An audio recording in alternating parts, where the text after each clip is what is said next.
I'm a member of the town council. I'm land use secretary. We organized this little fire. Gets probably don't know that in the 1960s, about 50 houses here actually burned down in the fires. So it's a really serious situation, and in my opinion, it's not a matter of if, it's when. Like, we're gonna get hit sometime, and there's a ton of fuel up in the hills. As Kip said, it hasn't burned since 2005. And without further ado, I think many of you know Kevin Sprout. He's actually the husband to one of our town council members, Diana. Together, they're one of the backbones of our neighborhood. They do amazing work here. Kevin is the go-to guy if you have a snake, but more importantly, he's been running Neighborhood Watch, but more importantly... Not running Neighborhood Watch, but anyhow, I'm trying to get him to get back to that. But he is a fully trained fire dude, and I'll let him explain what that means. So hold on. I'm a volunteer for the City of Los Angeles Fire Department. I'm not a firefighter, and I want to amplify that. I'm not a firefighter. I do field support for the firefighters. That includes hydration, down wires, and I respond with the firefighters in the field. I've been on probably 20 vegetation fires over the last 7 years with firefighters. So I've seen what they've worked with. I've also did some fire training with Bell Canyon Fire Department a couple years ago. Okay, but the biggest threats, come on in, have a seat. Our biggest fire threats up here, okay, is wind and what you have around your house. Anybody have the little wood chips to keep their soil moist around the house? Don't do it. If you have that, you need to take it away immediately. That's the fastest way to burn your house down. Okay, an ember gets in that, catches that on fire, it's under your eaves, your house is gone. Nothing you can be able to do to stop that. Your biggest threat is what the vegetation around your house, okay, and the trees that you have around your house. Pepper trees, eucalyptus, and pine trees are the biggest threat around your house. If you have pepper trees, try to get rid of them.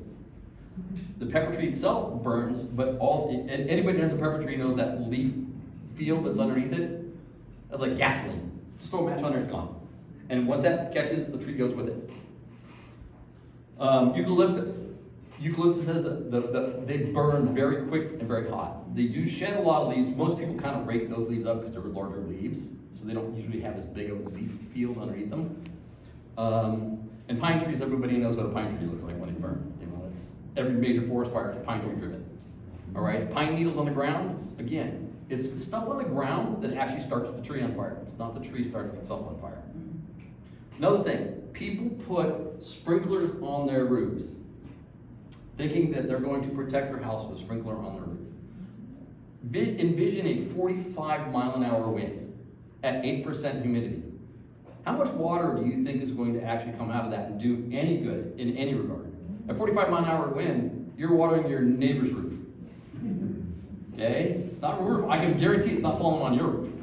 Secondly, houses don't burn from the roof down. 85% of all houses are lost due to an ember in the attic. Embers are what burn houses down. In Lake Manor, Box Canyon, Woolsey, once the houses start going, they're going to leapfrog house to house to house to house. They're all too close together. Okay, so if the houses catch, we're going to basically lose a big piece of Lake Manor or Box Canyon or Woolsey. Okay, so the goal is to keep it out of the houses, and that's defend against the embers. Embers at 45 miles, embers can cast a half a mile ahead of the fire at 45 miles an hour. Most of our threat is from the Santa Anas. We have an advantage in Lake Manor that we're downhill from the crest. Okay, so as the crest is over, it has to burn downhill. We are going to get ember cast, but going up the hill is a lot faster than coming down. When you see cresting at the top of the hill, before it gets to the bottom of the hill, it's going to be an hour to 2 hours. Another thing you need to know, they are going to shut down Lake Manor and not let anybody in 1 hour from the start of the fire. Or 1 hour from the risk to Lake Manor. So you have 1 hour to get home. All right? After that, they're going to stop you at Roscoe, and they're going to stop you on Plummer coming in. All right? Another thing, do not use Woolsey as an evacuation route out. Don't go to Black Canyon, and do not go into Box Canyon as an evacuation. If you're boxed, come to the valley. Don't go to Simi, because the more likely than not, you're going to get boxed in with a fire. Black Canyon is... Who's ever driven down Black Canyon? Would you want to try to make a U-turn on that street? No. So you drive in and it's all burning in front of you. Oh, I gotta turn around. Oh, damn. So do not use Black's Canyon as an evacuation route, ever. Okay? Come down to Valley Circle, to Lake Manor, and head into the valley. All right? Generally, if you can go south down Valley Circle as opposed to west, you're going to be better off because there's going to be so many resources coming in this way, fire resources. Another thing you need to consider, if you're going to stay, it means you're going to stay and fight. Okay? If you're not going to stay and fight, you need to immediately evacuate. Because the longer it takes you to get out of here, that has a negative impact on the incoming fire resources. All right? If you do choose to stay, again, you need to stay and fight. Doesn't mean you have to fight everywhere, but you have to fight not just for your house, but your neighbor's house. Because if your neighbor's house catches on fire, there's nothing you can do to stop it from catching your house on fire, period. Your house, anybody got half an acre between your house and the neighbor's house? Anybody? 1, 2, 3. Okay, most houses are 10 feet apart. Okay, so if your houses are 10 feet apart, there's nothing stopping. If this house is burning, you couldn't put enough water on it, on your house to keep it from burning. So the whole goal is to not let any houses burn. Again, ember defense. We need to make sure that you have, look around your houses right now, especially now.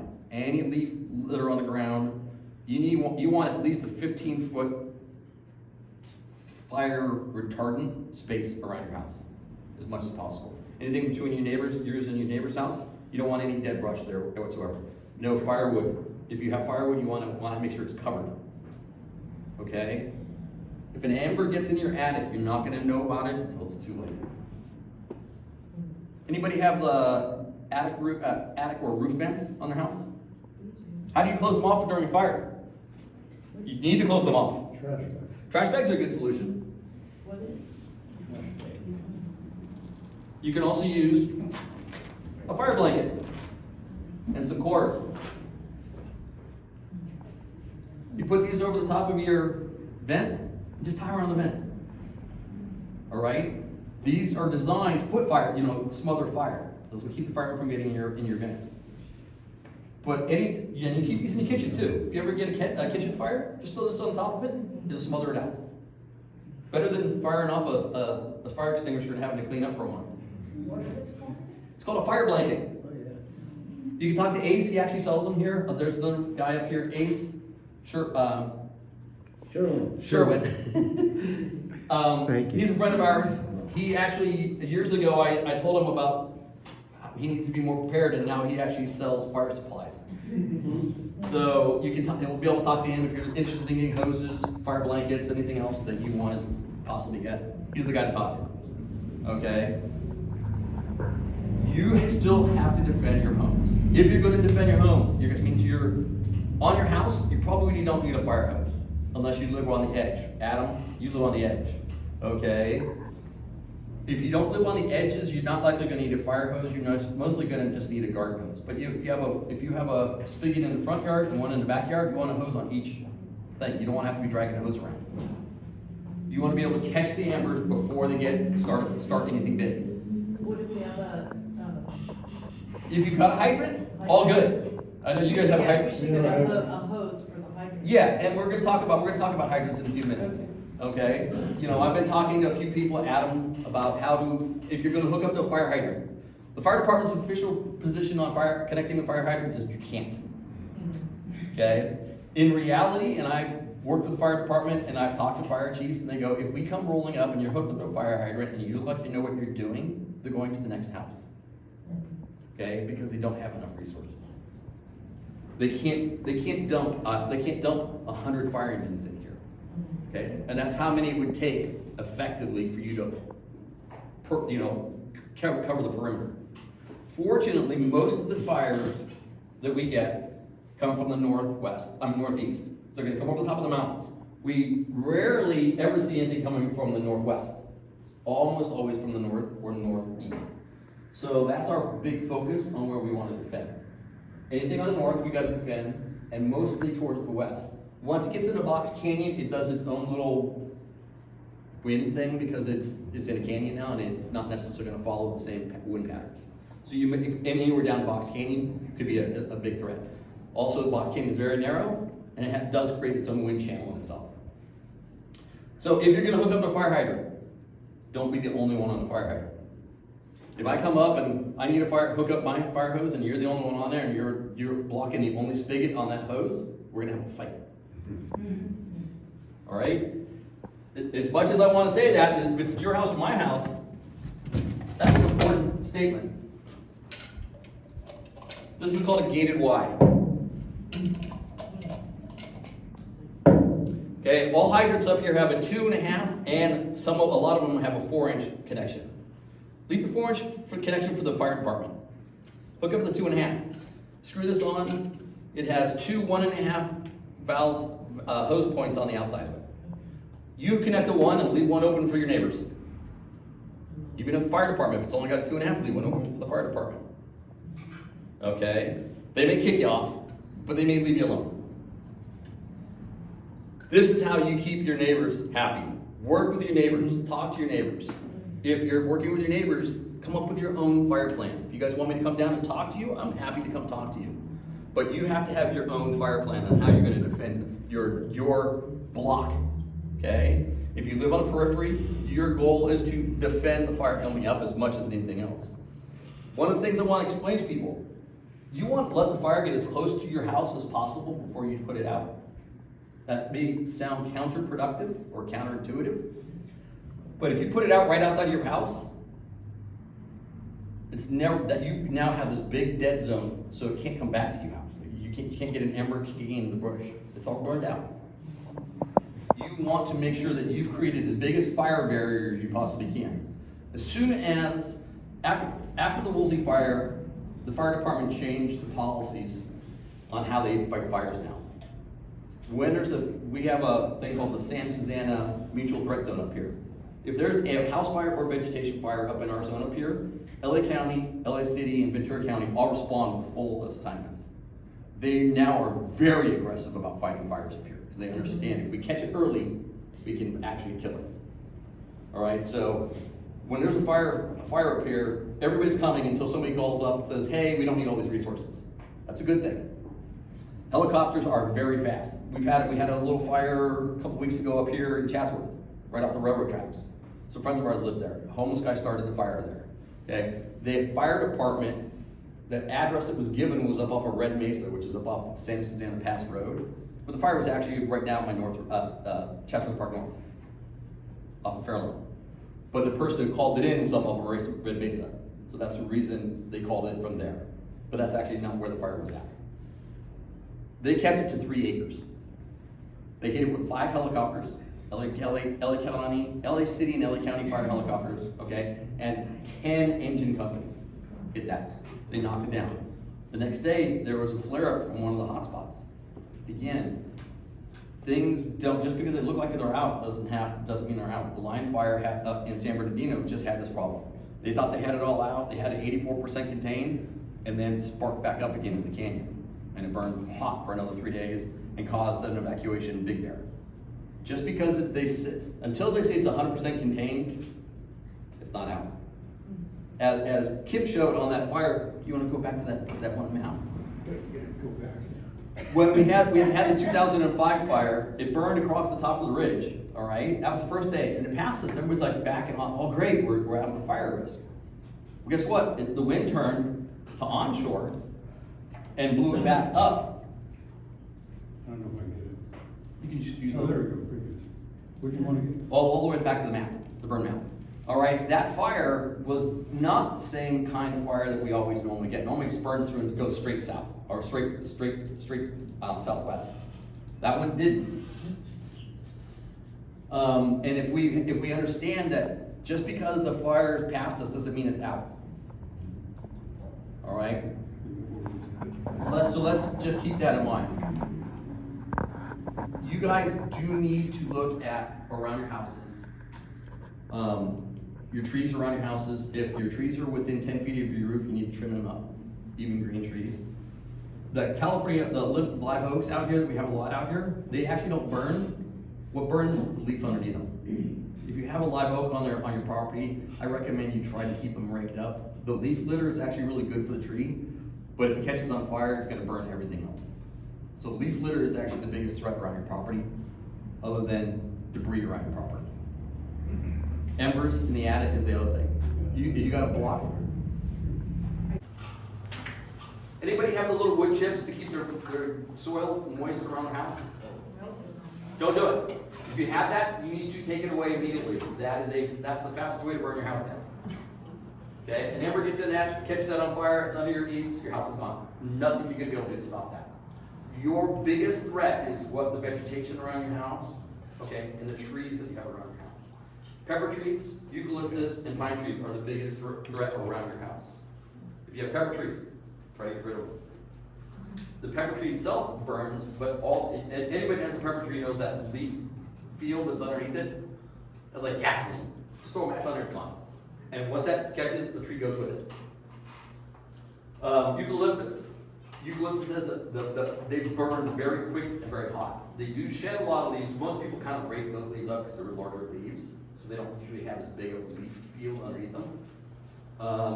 And pine trees, everybody knows what a pine tree looks like when they burn. You know, that's, every major forest fire is pine tree driven. All right, pine needles on the ground, again, it's stuff on the ground that actually starts the tree on fire. It's not the tree starting itself on fire. Another thing, people put sprinklers on their roofs, thinking that they're going to protect their house with a sprinkler on the roof. Envision a 45-mile-an-hour wind at 8% humidity. How much water do you think is going to actually come out of that and do any good in any regard? A 45-mile-an-hour wind, you're watering your neighbor's roof. Okay? It's not a roof. I can guarantee it's not falling on your roof. Secondly, houses don't burn from the roof down. 85% of all houses are lost due to an ember in the attic. Embers are what burn houses down. In Lake Manor, Box Canyon, Woolsey, once the houses start going, they're going to leapfrog house to house to house to house. They're all too close together. And so if the houses catch, we're going to basically lose a big piece of Lake Manor or Box Canyon or Woolsey. Okay, so the goal is to keep it out of the houses, and that's defend against the embers. Embers at 45 miles, embers can cast a half a mile ahead of the fire at 45 miles. So another thing that we have to focus on is communication. All right, when we have this next fire, we need to be able to communicate to what we're going to call incident command. The fire department's likely going to be staged right here in this parking lot here. That's where their forward staging is going to be, and we need to be able to communicate to the firefighters where the fire is approaching on the houses, because if they don't have people they don't have engines everywhere, how do we tell them? More likely than not, I'm going to be the guy down here at the fire station, with the fire station, the firefighters down here at the bottom, and I'm going to be talking to them. What I want people to do is get radios. Because what happens when the wind blows up here right now? It just turns our power off, right? Cell phones stop working, right? How do we communicate? Radios. And I'd like to start putting together a maybe every other week 15-minute radio chat in our community once people start getting radios. And hey guys, hey, this is Thompson and the county line, you know, and then we get Box Canyon, and we will get Woolsey, and we get Schumann, and we can all start talking to each other. Hey, and we can start talking about how do we communicate, what do we say?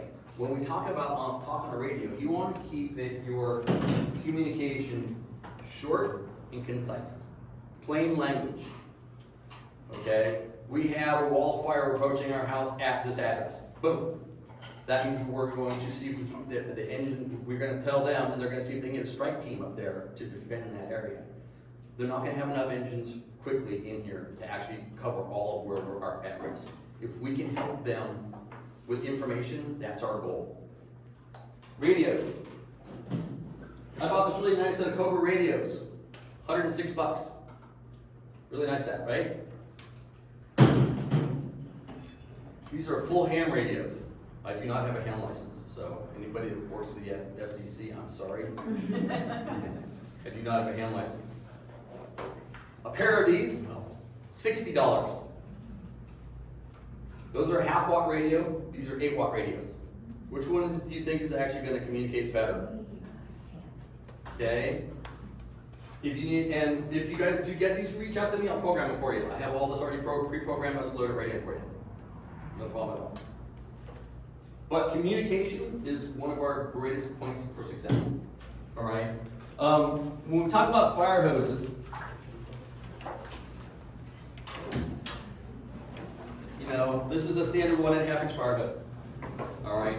I'm kind of over the top. I have 1,500 feet of fire hose. You beat me by 500. What's that? You beat me by 500. I got you beat by 500. Okay. I have, if you look over here, this little, I call them bumblebee boxes, the yellow and black storage boxes. That sits on the side of my house. It's got 400 feet of fire hose. The gated wide. 2 1.5 inch nozzles.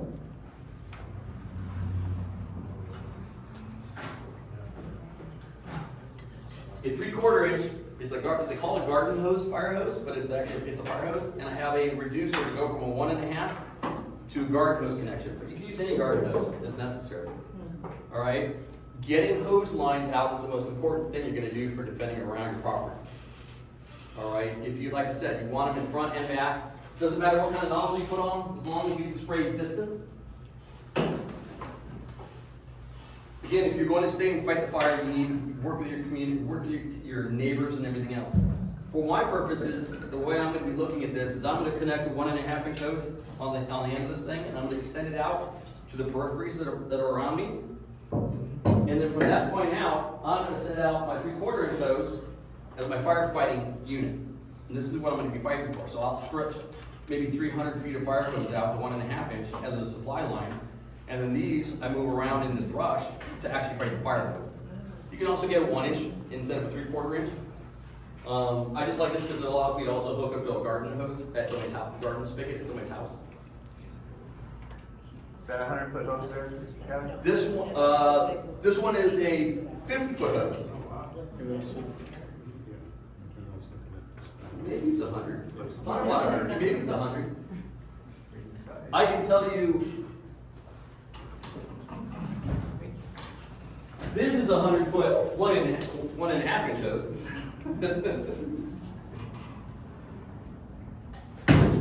You also need, if you're building your box, this is the other thing you have to have. This is your hydrant wrench. You can't use a crescent wrench on a hydrant, it will not work. The valve nut on it is 5-sided, not 4-sided. Pipe wrench, they're not going to be real happy because you're going to tear up the hydrant. Okay, these are not expensive. So I would recommend you just get, if you're going to build a box, just get one of these and toss it in the box. Again, these are the simple things that you need to build your firebox. Work with your neighbors to build your fireboxes. The more people we can get on the periphery and then spotty people in the community is our biggest chance for defense.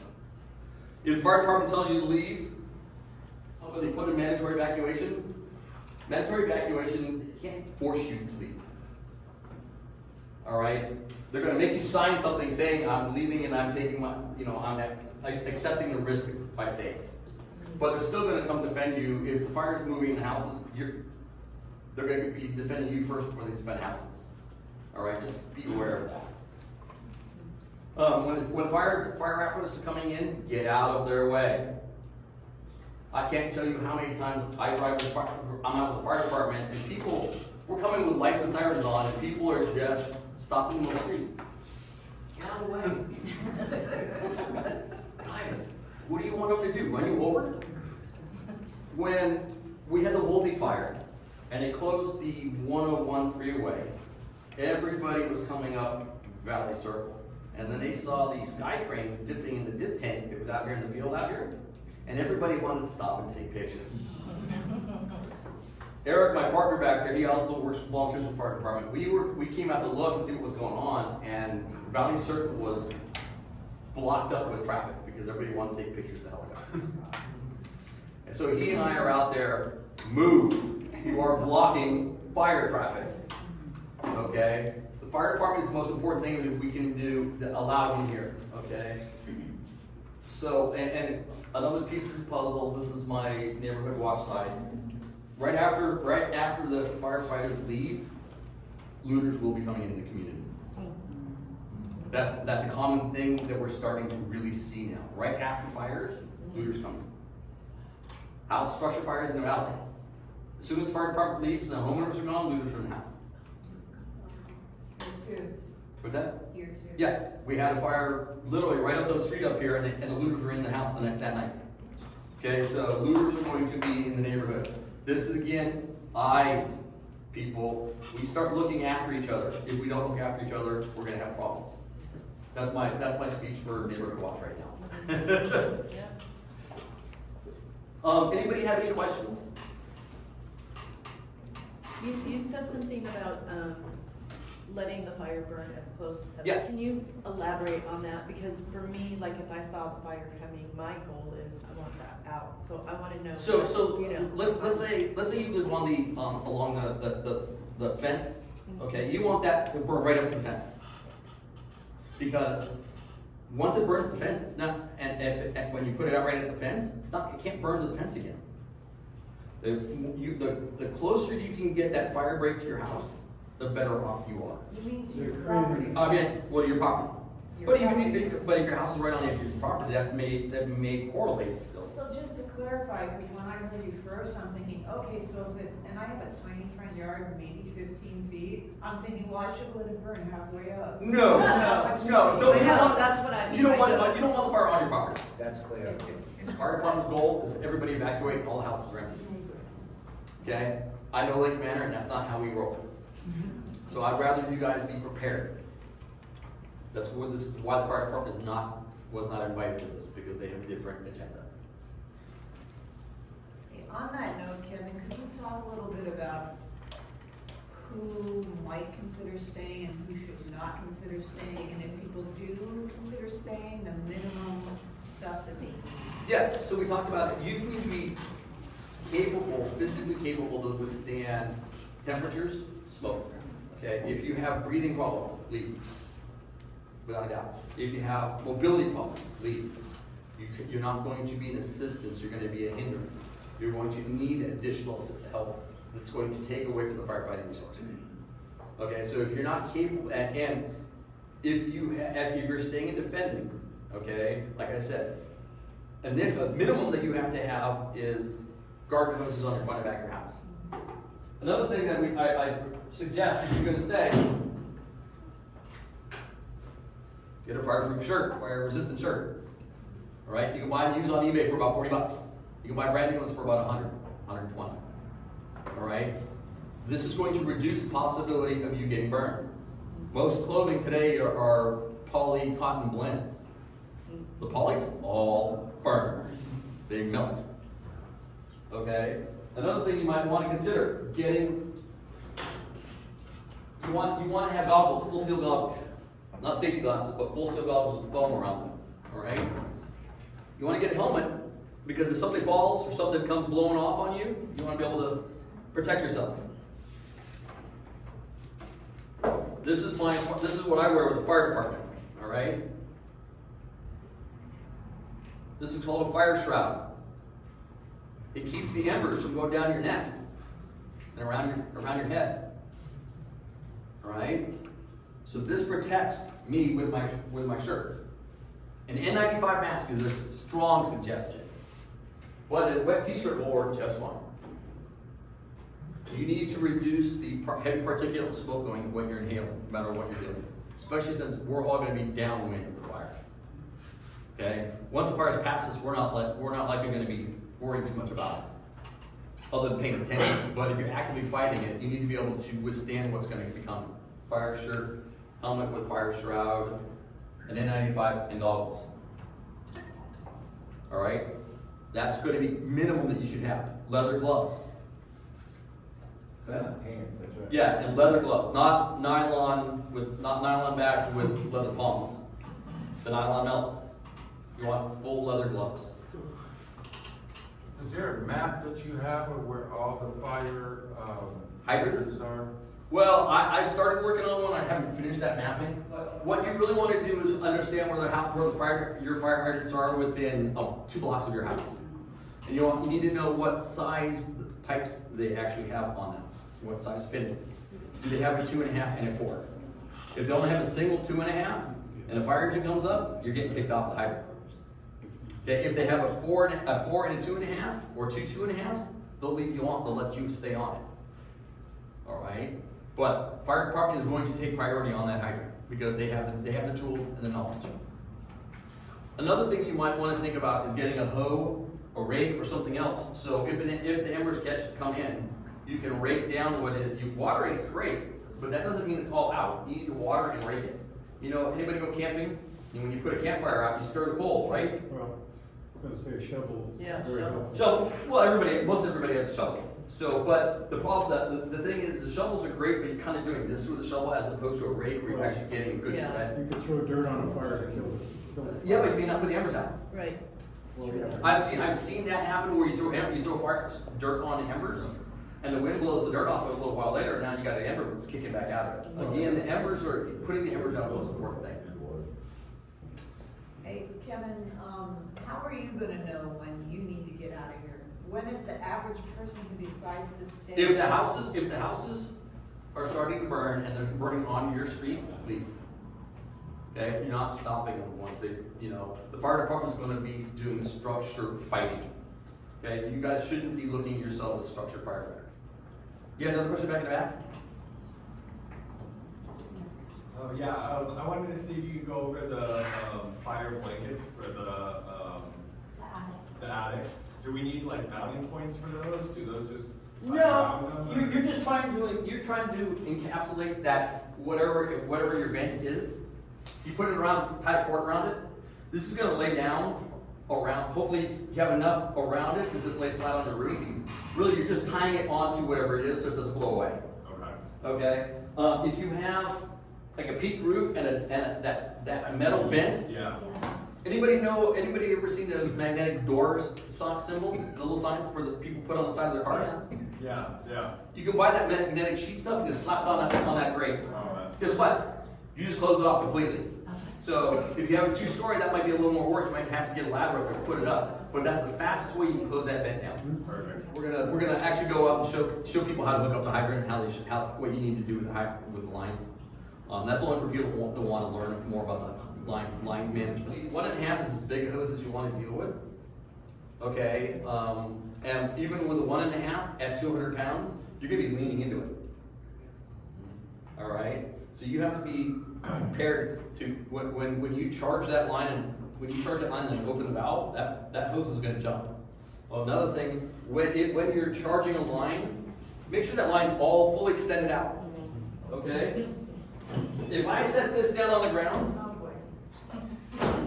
and hook this up to the hydrant and turn the valve on, this is going to kill me because it's going to go.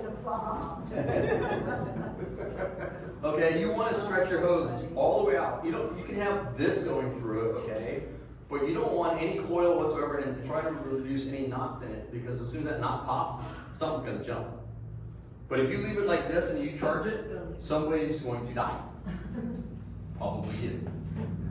So obviously when you hook up, always stretch your lines out to where you can, down towards where you want to go, and then charge the line. And remember, don't charge the line if you don't have something controlling it at the other end. You don't want to charge a line with this just open.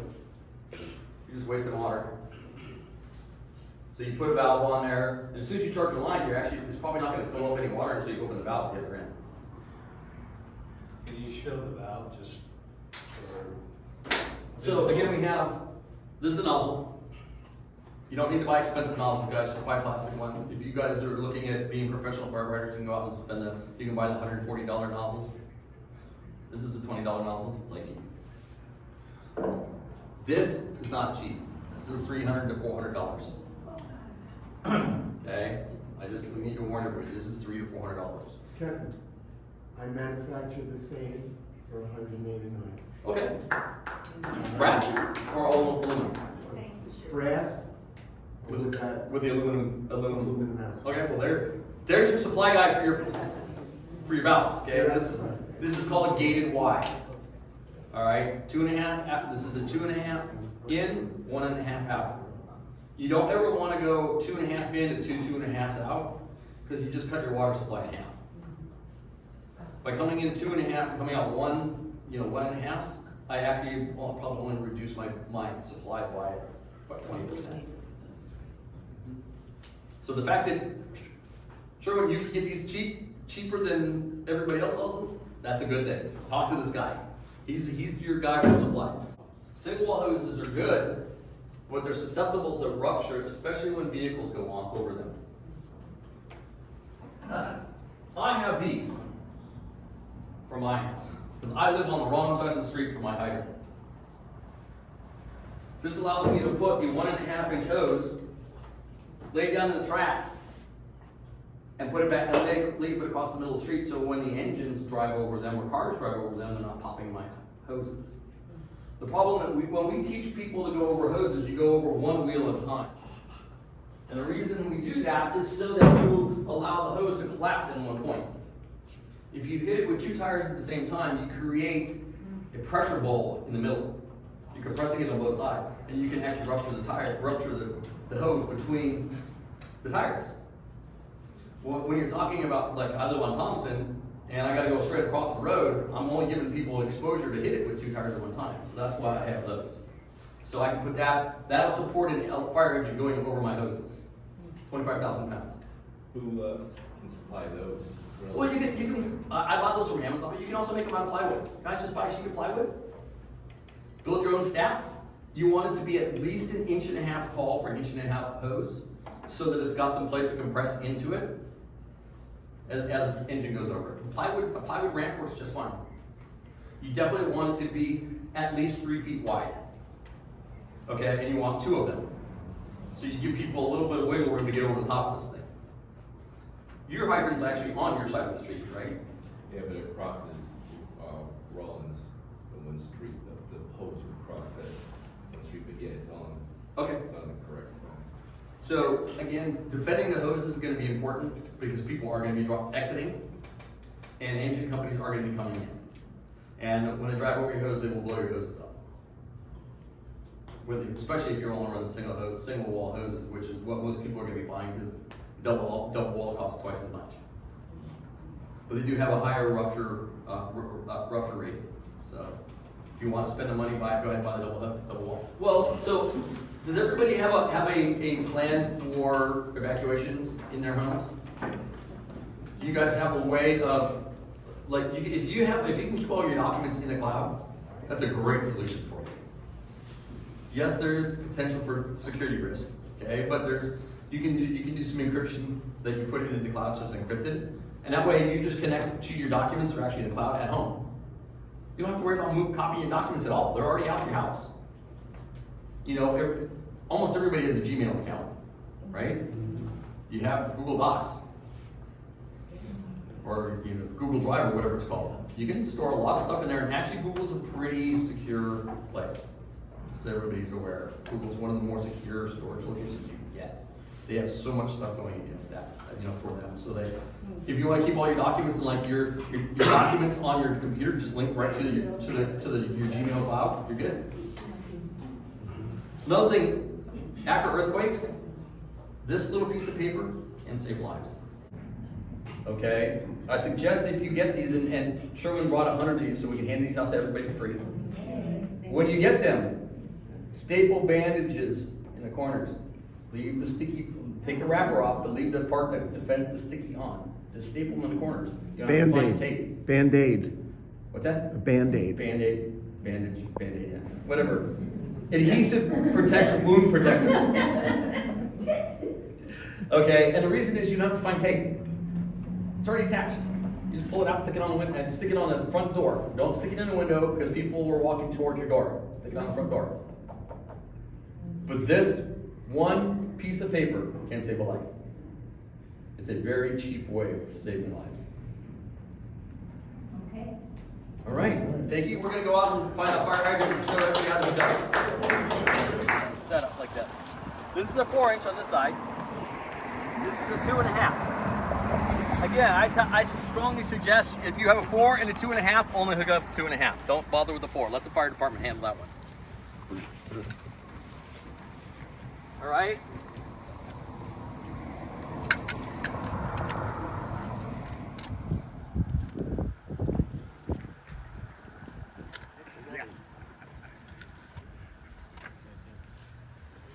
Trying to. Maybe we just stand. Do you want to go over there, baby? No, I can see, everybody.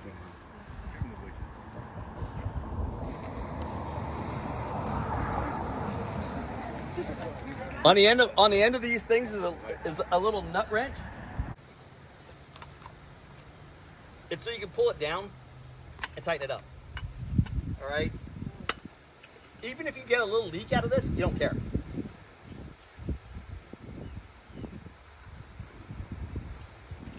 All right, make sure when they're open, this is going to be parallel with the water flow. When it's perpendicular to it, that means it's off. That works with water meters, water valves, and gas valves.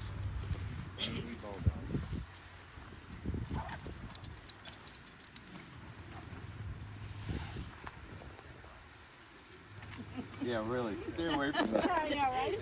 Wait a minute. Why did that? Start pointing at me. Just read it out.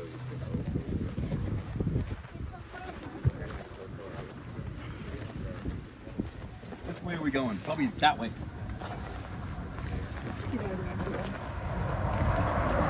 this where we should all get out of your way? No.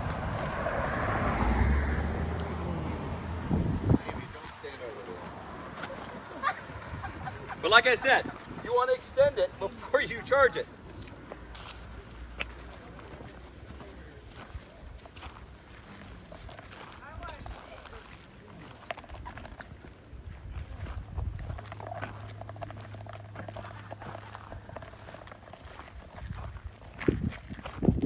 Eric, bring me a nozzle.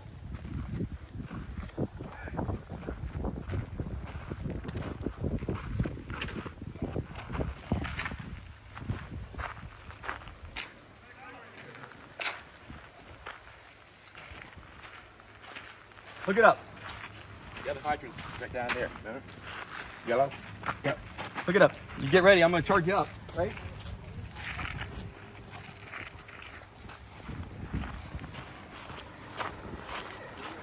All right, guys. I'm going to show you how you open the hydrant valve.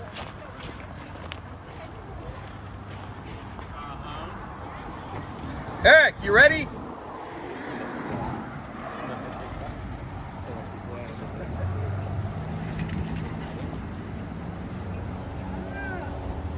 Giving you the thumbs Things on the back. Yeah, so think about this. This is where the water's coming out. This is a big gate valve. You're gonna pull this way to open it. You ready?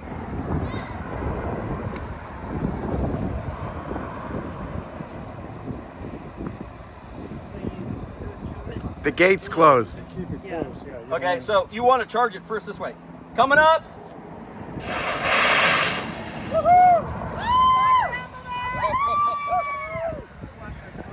Car coming, car coming. Oh, yeah. Oh. All right, you Drove saw, right through the you mist. saw how that thing jumped, right? Yeah. Can you imagine if they'd been coiled? Like you did. That's why I'm over here.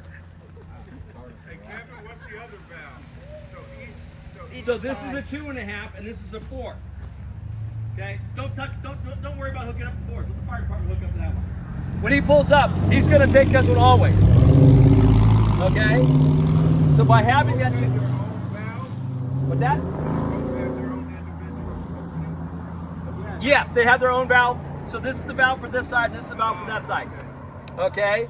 Over here I have my, so I can hook up another line. So if I wanted to defend this way and I wanted to defend this way, I hook a line, come across here and go across the street. And that's where I might use the ramps going across the street. The problem here is I got both sides of the road I got to worry about. Once you get up in the houses, it's only one car wide no matter where you're going. And those are individual structures, right? Yes. 75 feet. Yeah, so I have a valve on both sides here, and then the hydrant has 2 valves, one for each outlet. Is that a 1.5 hose? That's a 1.5 inch hose. 1.5, okay. Right here? Oh, I see it now. Okay, it was hidden behind them. Yeah, we'll come over and do that before. All right, so anybody got any questions? We're gonna go down here to the other end of the hose.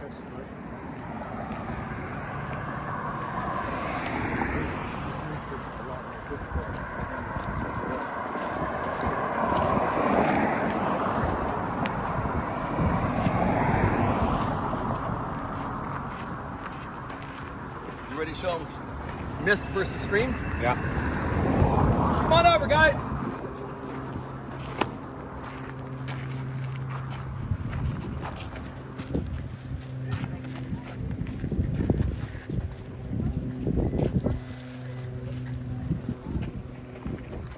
As a general statement, when you're going to be fighting a fire in our community to defend, you're really only going to worry about one setting, and that's stream.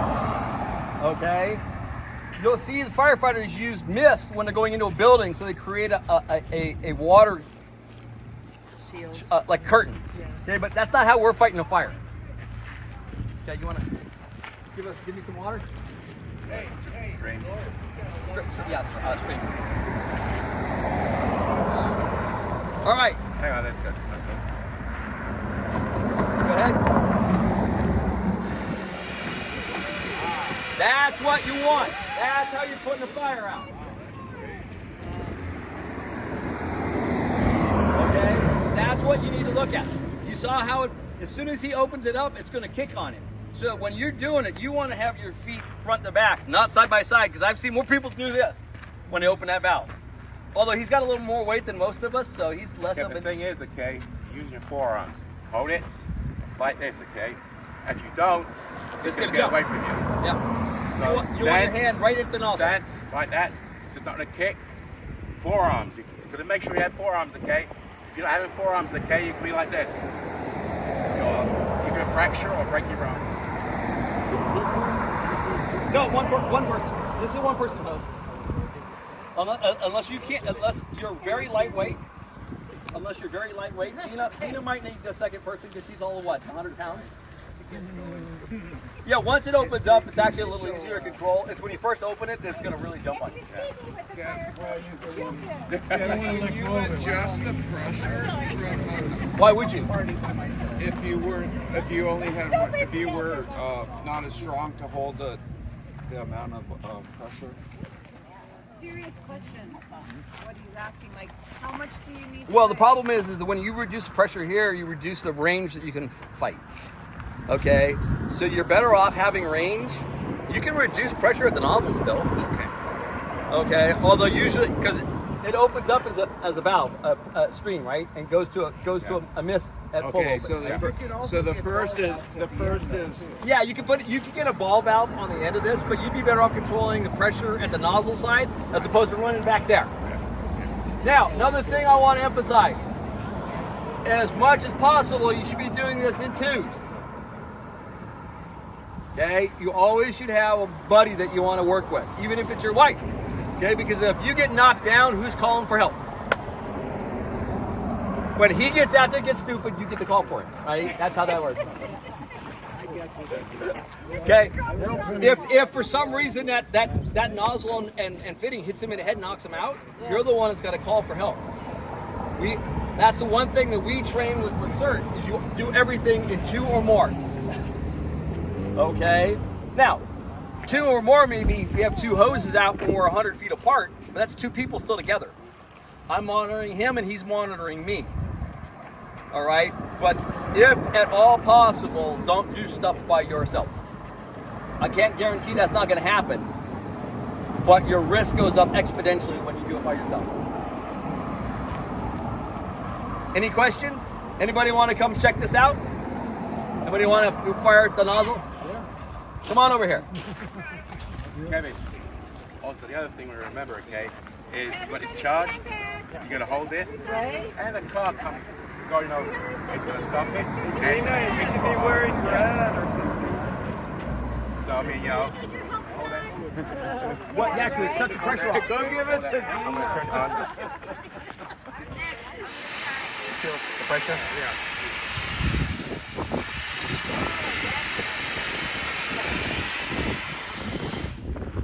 Car coming.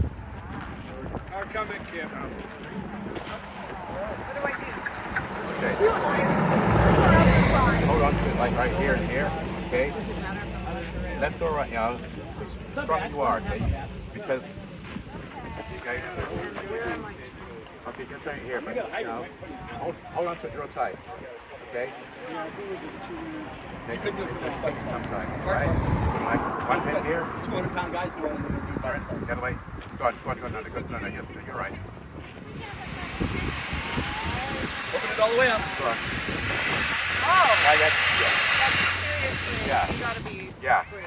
So it's been like, And please do not fight fires in flip-flop.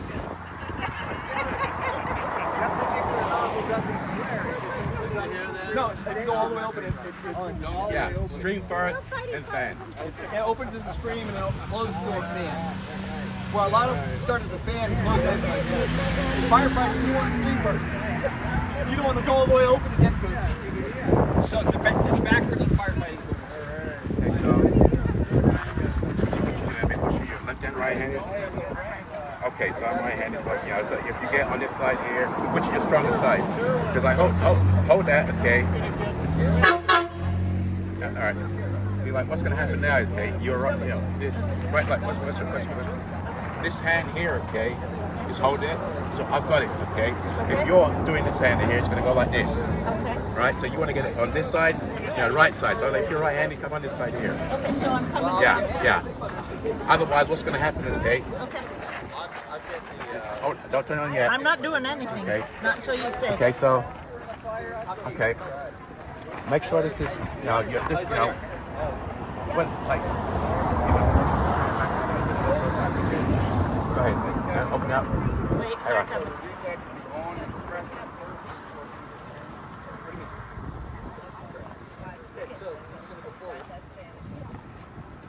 Okay, open it up.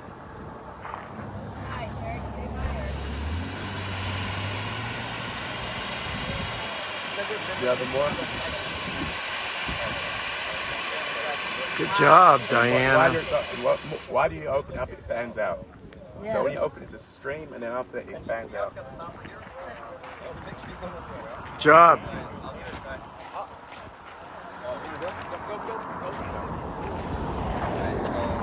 Right hand, left hand? Right hand. Okay, so you're gonna come on this side here, okay? Right hand here. This one here, okay? So you see it. So you want to do like that? Yeah, because you're gonna stop it from coming back. If you go it loose, okay? There you go. That? Yeah. Wait, please do it.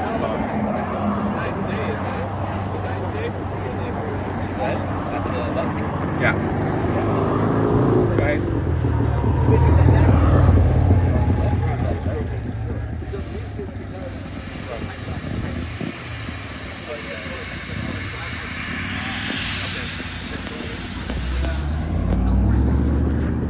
Eric, I'll try one. Yeah. I'm right-handed. Okay, so same thing, okay? So you get up on the other side. You want to stop it from coming back here. Like, this is going to stop it coming back. This is the hand that you're going to turn with. So like here, okay? You're holding it, so I stop it up, kick. So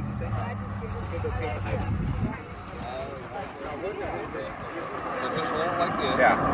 And then like, no, hold it like you did. Yeah, just, you don't want to come back, okay? You're going to stop it from coming back. Like this. Yeah. Okay. Watch it. Oh, this Yeah. not bad at all, Yeah. actually. I thought it would be way Oh, no. The big ones are more, but it's like, this, okay? Like, when it comes to female or they're not going to be able to handle it. This is like, not much. But you can feel the pressure in your nose. Yeah, oh, it's solid. Okay? I have a hose and I have a wrench. I've got to get a wrench through you. Did you have a... Now your carts are inside? Yes, sir. How much are the wrenches? I have two. I have one for $49.99. It's chrome plated, and I have another one for $39.99. That's stainless steel. Either one. It doesn't really matter. We like the chrome one because you can keep it on your coffee table and use it as a conversation piece. I have a There's a nothing pipe like wrench it. by my fireplace. It's about that tall. some guy used it on a job, he only used it once, and he didn't want it anymore, so I bought it up. Good job. Your cards are inside? Right there on that table. You could see the wrenches there. Okay, because that water will knock you over. They take off running, okay? Or they're communicating with the drop coming in, and they'll communicate, okay? Your guys aren't talking to helicopters. Oh, it's over so there, you need to no, be paying bam. attention to Right, what's going on. If a fixed wing is coming in, there's nothing you're gonna do if you get dropped on. Because by the time you hear it, it's too late. And you're No, not necessarily. It could be the super scoopers, okay? But he's dropping 2,500 to 4,000 gallons at a high rate of speed. It's a wall of water coming at you. okay, so you avoid that. You being on the ground is going to help. Okay. Find a tree, hug a tree. Oh, okay. Okay, get out of the way. Okay. How did you like that, honey? Are you ready for firefighting? Thank you, Kevin. Thank you, thank you. So where are hoses kept? Let's say someone just wants to grab a hose. You have to own your own. Okay. Yeah, there's no municipal code. There's no.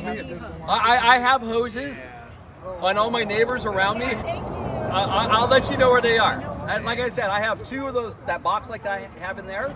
I have two of those at my house, and then I have another box that has another 800 feet The of hose. garbage can, Kevin. Galvanized garbage can. That's what the fire department recommends. Yeah, because they don't burn. Except if it gets to the point where it's burning my hoses, my house is gone anyway. And it won't become somebody's food. Check it. Yes, you should. Yeah, Roy's are pretty old. Yeah. That's not Gary got him from Roy, no? Never mind. Okay, so I would check them. Just hook them up to your hydrant, check them out. Check them. I had a bunch that